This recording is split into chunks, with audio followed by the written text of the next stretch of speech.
एक किसी पुराने जमाने की बात है,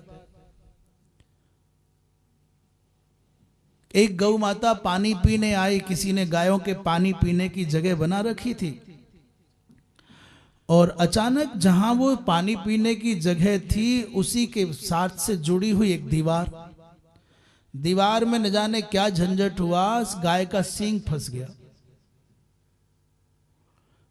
2 मिनट, 4 मिनट, 10 मिनट, घंटों हो गए, भीड़ इकट्ठी हो गई, पर गाय तड़फ रही है, बार बार खड़ी होने की चेष्टा करती, गिर जाती, फड़फड़ाती, पर उस दीवार में से अपना सींग नहीं छुटा पा रही।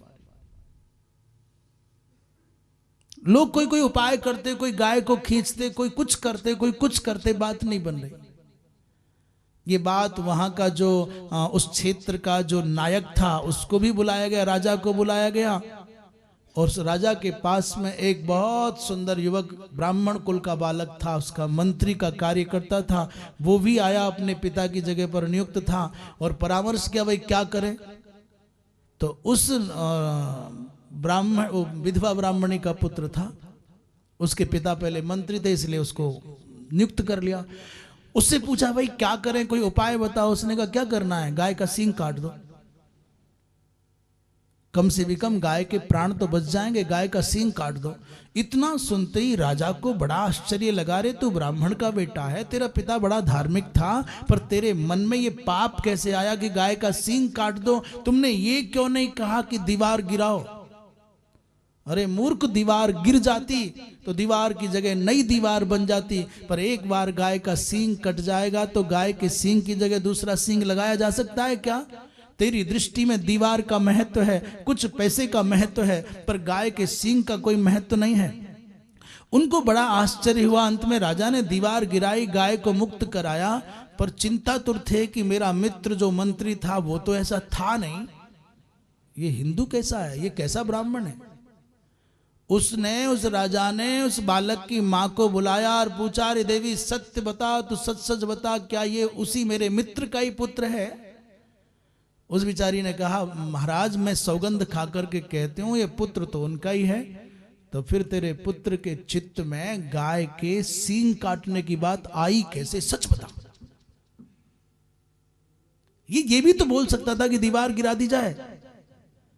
उसने विचार किया, महाराज मुझे समय दीजिए, मैं सौगंध खा करके कहती हूं, मैं कोई भी अपनी परीक्षा देने को तैयार हूं, परंतु मुझे समय दो कि कहीं चूक कहां है। मैं मेरी पवित्रता को प्रमाणित करने के लिए तैयार हूं। अचानक चिंतन करती थी, बैठे बैठे ये हुआ कैसे, मेरे पुत्र के चित्त में गाय के सींग काटने की बात आई कैसे। महाराज अचानक उसको स्मरण आया कि मेरा जहां मेरे गर्भ में जब ये बालक था, तब मैं एक दिन अपने पतिदेव के साथ भ्रमण करते हुए किसी स्थान पर गई, और इनके मित्र के यहाँ जब पहुंची तो उस घर में किसी विदेशी हवसी का चित्र लगा हुआ था। वहां चित्र लगा था और बड़ा तगड़ा शरीर था उसका। उसकी कद काठी को देख करके ये माता कहती है कि महाराज मेरे जीवन में एक अपराध तो मैं मान सकती हूँ कि जब ये गर्भ में था तब मैंने उस व्यक्ति का चित्र देखा था, और ये जो हवसी होते हैं, गोहत्यारे होते हैं, हो सकता है ये त्रुटि तो मेरे जीवन में है। उस राजा ने कहा ये सच है, क्योंकि तुम्हारे पति का जीवन पावन था, तुम्हारा जीवन भी पवित्र था, एक छोटी सी चूक के कारण चित्त में ये विकार आ सकता है।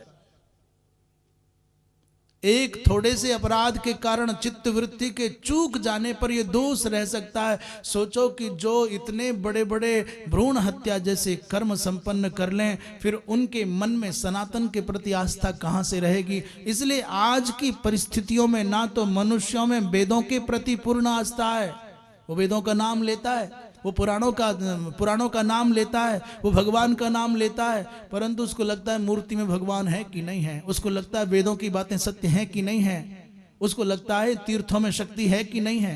ये जो संशय आया है, जो श्राद्ध पर, जो तीर्थ पर, जो शास्त्रों पर, जो हमारे सिद्धांतों पर अनास्था आ रही है, उसका कारण हमारा कुविचार है, हमारा कुसंग है, हमारा कदाचार है।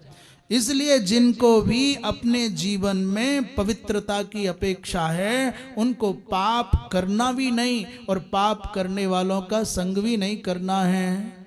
इसलिए गोघ्न माने गोहंता का संग भी नहीं देना। बहुत सारे लोग तो गोहत्या नहीं कर सकते पर गोहत्या करने वालों के साथ में उनकी मित्रता हो जाती है, उठना बैठना हो जाता है, खान पान संग हो जाता है। ये मत सोचना कि हमको पाप नहीं लगेगा, उसको भी पाप लगता है। वृंदावन बिहारी लाल की। जो व्यक्ति सुरापान करता है, शराब पीता है, जो ब्रह्म हत्या करता है, ब्राह्मणों का धन हरण करता है, जो सुवर्ण की चोरी करता है, उनको शूकर मुख नामक नरक में गिरना पड़ता है।